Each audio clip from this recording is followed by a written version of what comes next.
श्रावण मास शुक्ल पक्ष की पुत्रदा एकादशी का महात्म्य। युधिष्ठिर ने पूछा, मधुसूदन, श्रावण मास के शुक्ल पक्ष में किस नाम की एकादशी होती है? कृपया मेरे सामने उसका वर्णन कीजिए। भगवान श्री कृष्ण बोले, राजन, प्राचीन काल की बात है। द्वापर युग के प्रारंभ का समय था। महिष्मतिपुर में राजा महिजीत अपने राज्य का पालन करते थे, किंतु उन्हें कोई पुत्र नहीं था, इसलिए वह राज्य उन्हें सुखदायक नहीं प्रतीत होता था। अपनी अवस्था अधिक देख राजा को बड़ी चिंता हुई। उन्होंने प्रजा वर्ग में बैठकर इस प्रकार कहा, प्रजाजनों, इस जन्म में मुझसे कोई पातक नहीं हुआ। मैंने अपने खजाने में अन्याय से कमाया हुआ धन नहीं जमा किया है। ब्राह्मणों और देवताओं का धन भी मैंने कभी नहीं लिया है। प्रजा का पुत्रवत पालन किया है। धर्म से पृथ्वी पर अधिकार जमाया है तथा दुष्टों को वे बंधु और पुत्रों के समान ही क्यों न रहे हो दंड दिया है। शिष्ट पुरुषों का सदा सम्मान किया है और किसी को देश का पात्र नहीं समझा। फिर क्या कारण है जो मेरे घर में आज तक पुत्र उत्पन्न नहीं हुआ? आप लोग इसका विचार करें। राजा के ये वचन सुनकर प्रजा और पुरोहितों के साथ ब्राह्मणों ने उनके हित का विचार करके गहन वन में प्रवेश किया।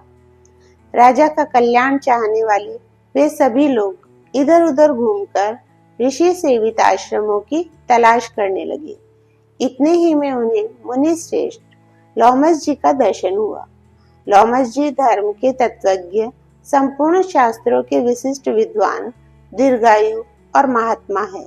उनका शरीर लोम से भरा हुआ है। वे ब्रह्मा जी के समान तेजस्वी है।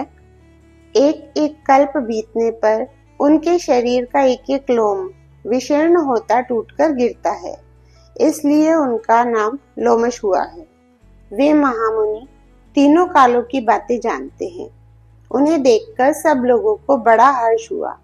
उन्हें निकट आया देख ऋषि लोमस जी ने पूछा, तुम सब लोग किस लिए यहाँ आए हो?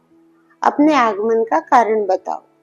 तुम लोगों के लिए जो हितकर कार्य होगा उसे मैं अवश्य करूंगा। प्रजाओं ने कहा, ब्राह्मण, इस समय महिजीत नाम वाले जो राजा हैं, उन्हें कोई पुत्र नहीं है। हम लोग उन्हीं की प्रजा हैं जिनका उन्होंने पुत्र की भांति पालन किया है।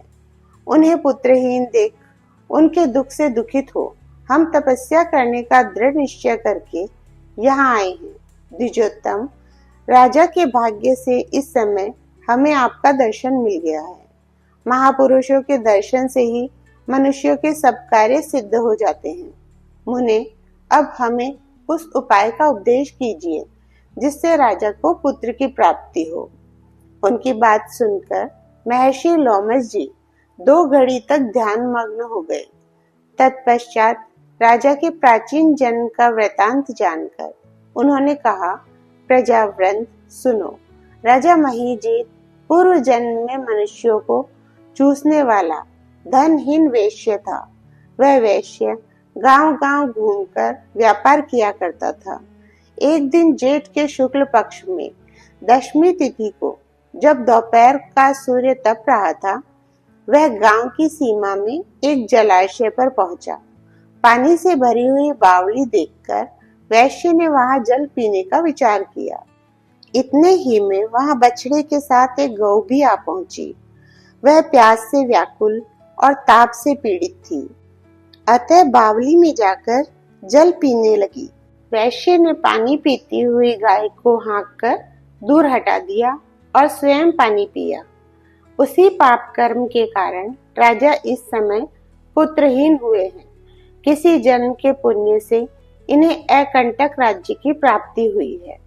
प्रजाओं ने कहा, मुने, पुराण में सुना जाता है कि प्रायश्चित रूप पुण्य से पाप नष्ट होता है, अतः पुण्य का उपदेश कीजिए जिससे उस पाप का नाश हो जाए। महर्षि लोमस जी बोले, प्रजाजनों, श्रावण मास के शुक्ल पक्ष में जो एकादशी होती है वह पुत्रदा के नाम से विख्यात है। वह मनोवांछित फल प्रदान करने वाली है। तुम लोग उसी का व्रत करो। यह सुनकर प्रजाओं ने मुनि को नमस्कार किया और नगर में आकर विधि पूर्वक पुत्रदा एकादशी के व्रत का अनुष्ठान किया। उन्होंने विधि पूर्वक जागरण भी किया और उसका निर्मल पुण्य राजा को दे दिया। तत्पश्चात रानी ने गर्भ धारण किया और प्रसव का समय आने पर बलवान और सुंदर पुत्र को जन्म दिया। इसका महात्म्य सुनकर मनुष्य पाप से मुक्त हो जाता है तथा इहलोक में सुख पाकर परलोक में स्वर्गीय गति को प्राप्त होता है। जय श्री राधे राधे।